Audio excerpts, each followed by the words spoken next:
존경하는 국민 여러분, 국민의힘 비상대책위원장 김용태입니다. 저는 오늘 대통령 후보 배우자 TV 생중계 토론을 제안드리려 합니다. 영부인은 단지 대통령의 배우자가 아닙니다. 대통령 곁에서 국민과 가장 가까운 자리에 서 있는 국민입니다. 때로는 사회적 약자와 소외된 이들을 향한 배려와 공감의 메시지를 전달하는 상징적 역할도 수행했고 국가 정책에 영향을 미치기도 합니다. 우리 정치에서 영부인의 존재는 오랫동안 검증의 사각지대에 있었습니다. 지난 시기 대통령 배우자 문제는 국민께 희망보다는 실망을 드렸고 통합보다는 분열을 안겨드리기도 했습니다. 이제는 달라져야 합니다. 더 이상 이런 악순환이 반복되는 일이 없어야 합니다. 대통령 배우자의 사회적 영향력은 크지만 이에 대한 검증은 턱없이 부족합니다. 영부인의 역할과 관련한 법적 규정도 제도도 미비합니다.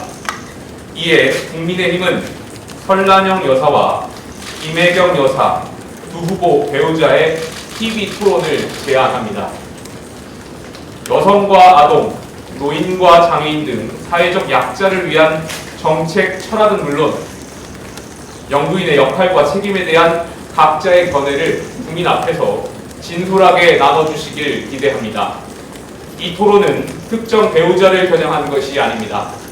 대한민국 정치 문화의 수준을 한 단계 높이고 국민의 알 권리를 제도화하는 첫 걸음입니다.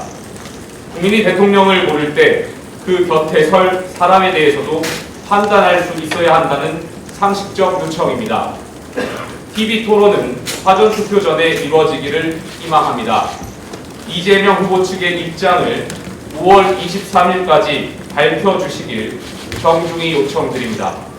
민주당의 전향적인 수용을 기대하며 국민 앞에 더 성숙한 정치 문화를 함께 보여드릴 수 있기를 기대합니다. 설란영 여사하고는 사전 협의가 없었을까요? 선대위 차원에서 후보 측하고도 충분히 교감을 이뤘던 걸로 알고 있습니다. 특별히 오늘 제안하신 이유가 있습니다. 그동안 대한민국에서 영부인의 역할과 관련해서 어느 정부를 막론하고 여러 가지 논란이 있었던 것도 사실이었습니다. 여러 가지를 반성하고 대한민국의 정치 문화를 한 단계 더 성숙시키고자 또 대한민국 대통령 선거의 일정에 맞춰서 국민들의 알 권리를 실현하고자 대통령 후보의 배우자의 토론을 제안하게 되었습니다. TV 토론에 참여하는 배우자의 기준이 있나요? 왜냐하면 지금 말씀하신 분은 김혜경 씨만 지금 놓고 얘기를 했고 사실 이준석 후보 같은 경우에는 배우자가 없는데 이런 부분에 대해서는 필요성 논란이 있을 수 있을 것 같습니다. 글쎄 그 부분에 대해서도 개혁신당에 뭐 특별한 추가할 수 있는 부분들 의견이 있으면 같이 검토해 보겠습니다. 더 이상 질문 없으면 여기서 마치겠습니다. 마지막 질문 하나 드릴게요. 지난 대선 때 배우자 논란이 있으셨는데 그때는 뭐 이런 절차가 없었잖아요.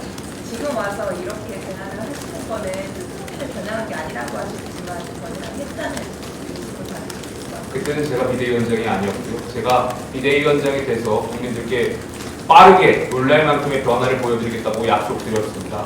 대한민국 영부인이 갖고 있는 사회적 위상과 역할이 있습니다. 거기에 대한 많은 갈등이 있었고 분열이 있었습니다. 저희도 반성하겠다는 말씀 드리겠습니다. 모든 것을 담아서 국민들의 알 권리를 실현하기 위해서 제안드립니다. 민주당의 이재명 후보 측도 여기에 대해서 5월 23일까지 빠르게 답을 주실 수 있도록 부탁드리겠습니다. 이상입니다. 굉장히 변형의 없이 토론회는 생방송으로 진행되나요? 생방송 생중계로 말씀드렸습니다. 감사합니다.